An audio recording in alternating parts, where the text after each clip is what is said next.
mas que ele sente. Mas o Senhor queria nos libertar de tudo isso. Então ele diz, queres ser curado?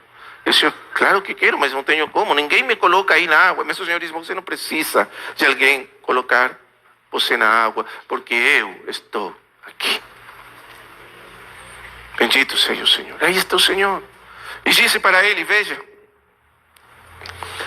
levanta-te, toma a tua maca e anda. Outra vez a palavra de autoridade do Senhor. Outra vez a voz do Senhor falando.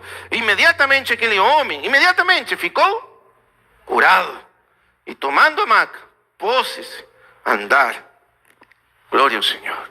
É o poder de Deus para nos salvar. Quando nós cremos na sua palavra, nós somos curados. Curados do pecado, curados da morte, curados daquilo que nos destruiu. E Ele nos levanta, nos coloca em pé e nos diz, anda.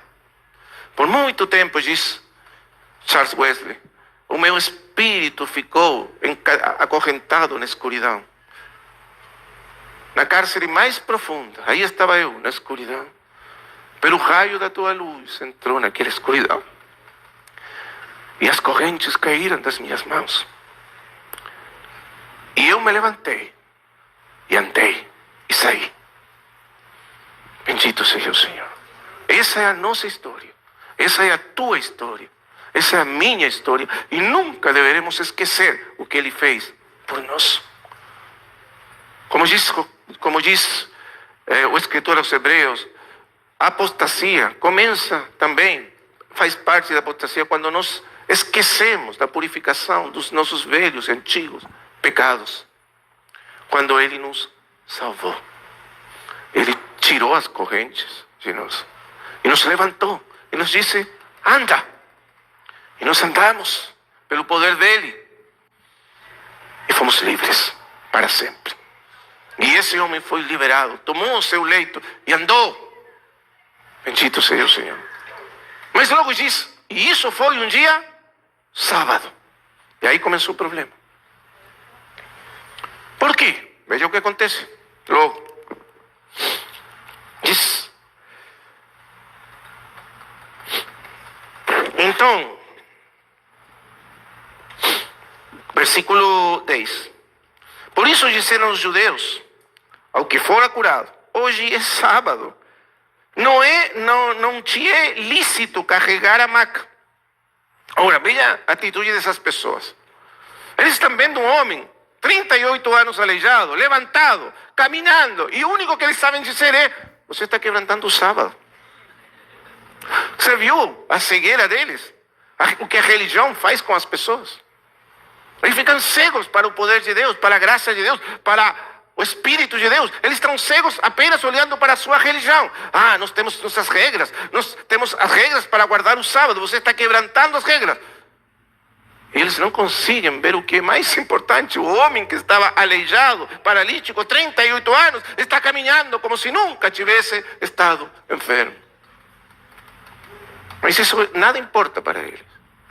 A única coisa que importa é você está quebrantando a maneira, porque não está quebrantando o sábado segundo a lei. A lei não diz nada de caminhar no sábado.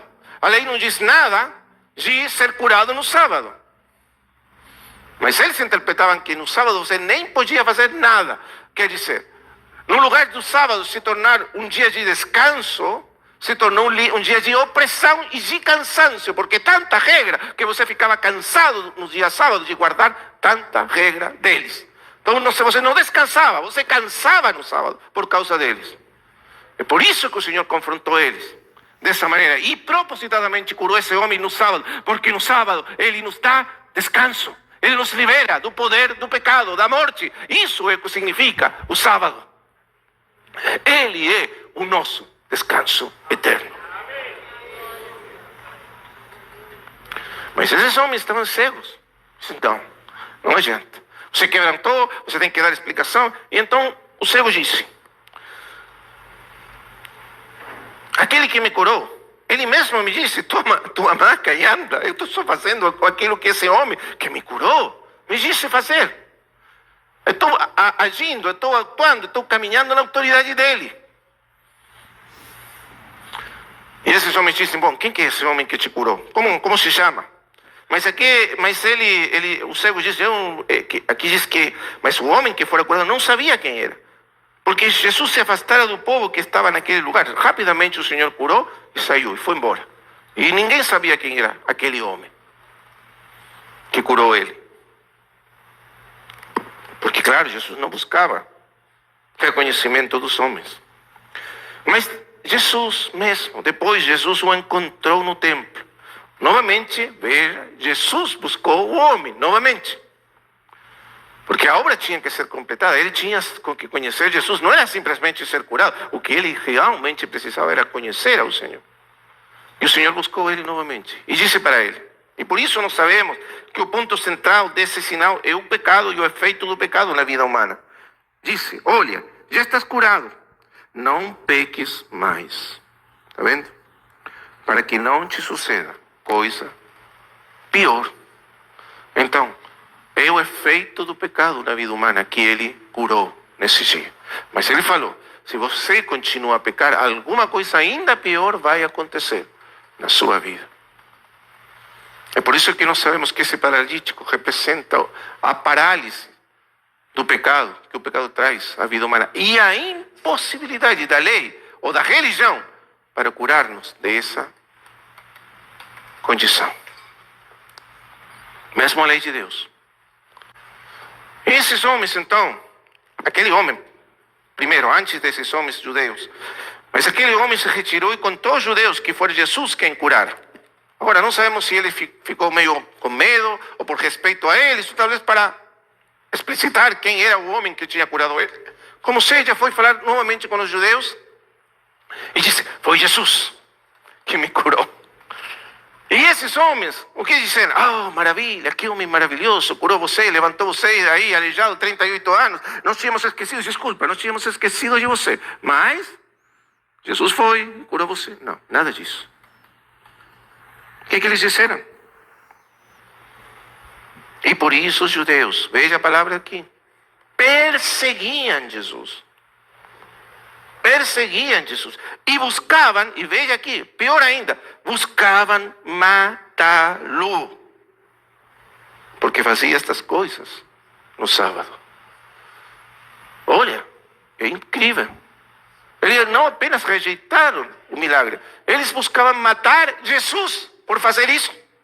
E isso que mostra o Evangelho de João, as intenções homicidas desses homens durante o tempo inteiro, que finalmente chegaram a se cumprir. Mas João enfatiza muito que a causa dessas intenções homicidas desses homens eram os milagres do Senhor. E de fato, o último sinal, que é a ressurreição de Lázaro, desencadeou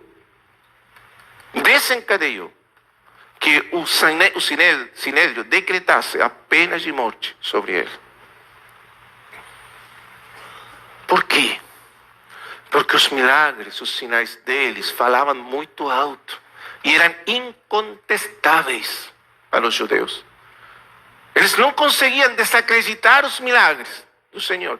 E você tem um homem fazendo milagres, sinais como esse. É por isso que no final o Sinédrio diz, esse homem faz muitos milagres. Não temos como deter esse homem. Vamos matá-lo, meu. É o melhor. Acabamos com um problema para sempre. É isso que eles fizeram. Mas, irmão, nunca quiseram acreditar nele. Agora, que explicação eles davam para esses milagres? Não tinha. Eles diziam que era enganador, que era mentiroso, mas os milagres, como vamos ver logo na cura do cego, de nascença, não tinham como desacreditar ele. Então, finalmente, tomaram a decisão de matá-lo. A oposição das trevas, a oposição do diabo.